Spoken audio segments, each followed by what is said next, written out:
आम आदमी पार्टीने राज्यसभेत मोठा संघटनात्मक बदल करत सर्वांनाच धक्का दिलाय. पक्षाचे तरुण आणि आक्रमक चेहरा मानले जाणारे राघव चड्डा यांना राज्यसभेतील उपनेते पदावरून तडकाफडकी हटवण्यात आलाय. त्यांच्या जागी लवली प्रोफेशनल युनिव्हर्सिटीचे कुलपती आणि पक्षाचे खासदार डॉक्टर अशोक कुमार मित्तल यांची नियुक्ती करण्यात आली आहे. मात्र राघव चड्डा यांची हकालपट्टी का झाली याबाबत आता राजकीय वर्तुळात अनेक तर्कवितर्क लावले जातात. तर जाणून घेऊयात नेमकं काय घडतंय. नमस्कार, मी वैभव पाटील. तुम्ही पाहतात माय महानगर लाईव्ह. देशातील सर्वसामान्य माणसांच्या दैनंदिन जीवनातील प्रश्न खासदार राघव चड्डा संसदेत मांडायचे. सर्वसामान्यांच्या प्रश्नांना वाचा फोडल्याने राघव चड्डा लोकप्रिय झाले होते. पण ज्या पक्षाचं नेतृत्व चड्डा करत आहेत त्या पक्षाचे प्रमुख दिल्लीचे माजी मुख्यमंत्री अरविंद केजरीवाल यांच्याबद्दल कोणतेही विधान करत नव्हते. मागील काळात घडणाऱ्या पक्षातील घडामोडींवरही भाष्य करणं राघव चड्डा यांनी टाळलं होतं. पण आता हेच राघव चड्डा यांना मागत पडताना पाहायला मिळत आहे. आम आदमी पार्टीनं राघव चड्डा यांचा आवाज बंद करण्याचा प्रयत्न केलाय. आम आदमी पार्टीनं आपले खासदार राघव चड्डा यांची सभागृहातील उपनेते पदावरून हकालपट्टी केली आहे. शिवाय आपनं राज्यसभा सचिवालयाला पत्र लिहिलं असून त्यात राघव चड्डा यांना सभागृहात बोलण्यासाठी आपच्या निर्धारित कोट्यातून वेळ देऊ नये अशी विनंती केली आहे. पण पक्षाच्या या कारवाईनंतर राघव चड्डा यांनी आपल्या पक्षाला इशारा देणारा व्हिडिओ सोशल मीडियावर पोस्ट केलाय. मुझे जब जब पार्लियामेंट में बोलने का मौका मिलता है मैं जनता के मुद्दे उठाता हूं और शायद ऐसे टॉपिक्स उठाता हूं जिसे आम तौर पर संसद में नहीं उठाया जाता। लेकिन क्या जनता के मुद्दे उठाना, पब्लिक इश्यूज पे बात करना कोई अपराध है? क्या मैंने कोई गुनाह कर दिया, कोई गलती कर दी? Have I done something wrong? ये सवाल आज मैं इसलिए पूछ रहा हूं क्योंकि आम आदमी पार्टी ने राज्यसभा सेक्रेटेरिएट को ये कहा है कि राघव चड्डा के पार्लियामेंट में बोलने पर रोक लगा दी जाए। जी हां, आम आदमी पार्टी ने पार्लियामेंट को ये सूचित किया है कि राघव चड्डा को पार्लियामेंट में बोलने का मौका ना दिया जाए। अब भला कोई मेरे बोलने पर रोक क्यों लगाना चाहेगा? मैं तो जब बात करता हूं देश के आम आदमी की बात करता हूं।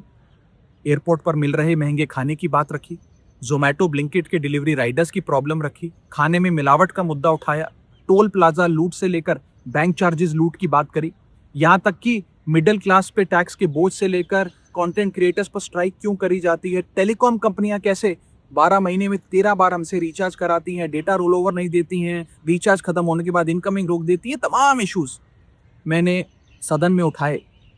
और ये मुद्दे उठाने के बाद देश के आम आदमी का तो फायदा हुआ, लेकिन इससे आम आदमी पार्टी का क्या नुकसान हुआ?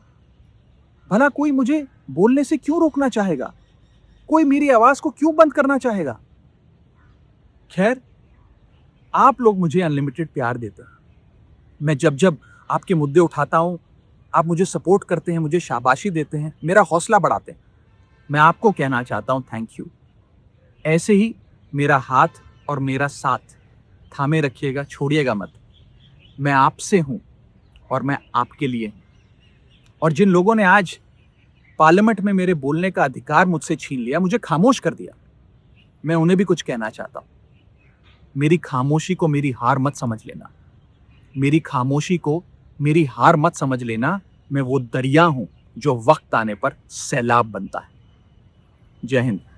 खरं तर राघव चड्डा यांची गच्चंती होण्यामागे केवळ प्रशासकीय प्रक्रिया नसून पक्षांतर्गत नाराजी असल्याची चर्चा आहे. दिल्लीतील कथित मद्य धोरण हा आपसाठी सर्वात संवेदनशील मुद्दा होता. अरविंद केजरीवाल आणि मनीष सिसोदिया यांची या प्रकरणातून निर्दोष मुक्तता झाल्यानंतर संपूर्ण पक्ष जल्लोष करत होता. मात्र राघव चड्डा यांनी या महत्त्वपूर्ण विजयावर कोणतीही अधिकृत प्रतिक्रिया दिली नाही. ही बाब पक्ष नेतृत्वाला आणि कार्यकर्त्यांना खटकल्याचं बोललं जात आहे. स्वाती मालीवाल प्रकरणावेळी राघव चड्डा यांनी पक्षाच्या अधिकृत भूमिकेसोबत राहण्याऐवजी या वादापासून स्वतःला दूर ठेवलं होतं. राघव चड्डा यांनी संसदेत मध्यमवर्गीयांचे प्रश्न, मोबाईल रिचार्ज स्कॅम, झोमॅटो स्विगीचे दर आणि जीएसटी सारखे विषय प्रभावीपणे मांडले. यावरून सोशल मीडियावर त्यांची मोठी चर्चा झाली. मात्र पक्षात अशी चर्चा आहे की चड्डा हे पक्षाच्या अजेंड्यापेक्षा स्वतःच्या वैयक्तिक PR आणि ब्रँडिंगवर जास्त लक्ष देतात. तसंच पक्षाच्या कामातही राघव चड्डा यांचा कमी सहभाग असल्यानं त्यांच्यावर पक्षातील नेते नाराज असल्याचं समजतं. त्यामुळे आता अरविंद केजरीवाल यांना या गोष्टी खटकल्याची चर्चा राजकीय वर्तुळात सुरू आहे.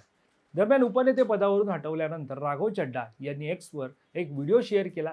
या पोस्टमध्ये त्यांनी इव्हिल आय इमोजी वापरलाय. या व्हिडिओमध्ये त्यांनी संसदेत सर्वसामान्यांच्या हितासाठी उठवलेल्या आवाजाची झलक दाखवली आहे. मध्यमवर्गीयांवरील कराचा बोजा, मोबाईल रिचार्जमधील 28 दिवसांचा स्कॅम, इनकमिंग कॉल चार्जेस आणि डेटा एक्सपायरी समस्या, पेपर लीक प्रकरण आणि हवाई प्रदूषणाचा प्रश्न, आरोग्य विम्यावरील जीएसटी आणि विमानतळावरील महागडे खाद्यपदार्थ, पॅटर्निटी लिव्ह आणि बँकांमधील मिनिमम बॅलन्स दंड अशा प्रमुख मुद्द्यांचा व्हिडिओ त्यांनी शेअर केला आहे. हा व्हिडिओ सध्या सोशल मीडियावर मोठ्या प्रमाणात व्हायरल होत आहे. अशोक कुमार मित्तल यांनी उपनेतेपदी निवड झाल्यानंतर आपली प्रतिक्रिया दिली आहे. हा बदल एक सामान्य प्रक्रियेचा भाग असून यामागे कोणतेही विशेष कारण नाही.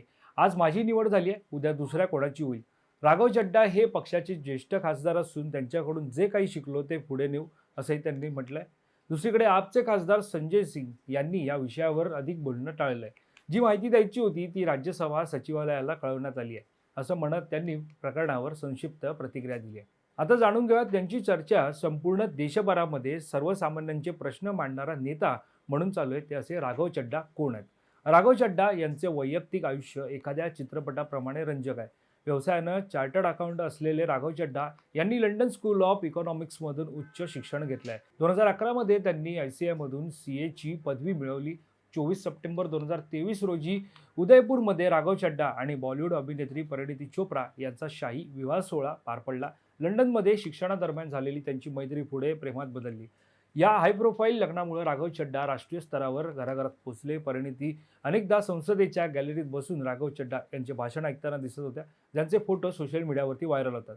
2015 मध्ये अवघ्या 26 वर्षी त्यांची आपचे राष्ट्रीय कोषाध्यक्ष म्हणून निवड झाली.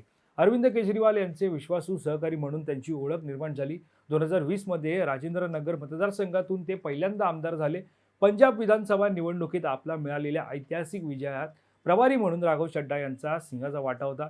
त्यांच्या या कार्याची पावती म्हणून एप्रिल 2022 मध्ये त्यांची पंजाबमधून राज्यसभेवर बिनविरोध निवड झाली. त्यांचा कार्यकाळ हा 2028 मध्ये संपणार आहे. एकीकडे पक्षातील कारवाईमुळे चर्चेत असलेल्या राघव चड्डा यांच्याबद्दल आणखी एक चर्चा राजकारणात सुरू आहे आणि ती म्हणजे राघव चड्डा भाजपात प्रवेश करण्यासंदर्भातली. राघव चड्डा यांनी याआधीच भाजप प्रवेशाबाबतच्या चर्चांना नकार दिला होता, पण काही महिन्यांपासून ते भाजपच्या नेत्यांच्या संपर्कात असलेल्या चर्चांना उधाण आलंय. अशात पंजाबचे मुख्यमंत्री भगवंत मान यांनी राघव चड्डा यांच्यावर टीका केली आहे.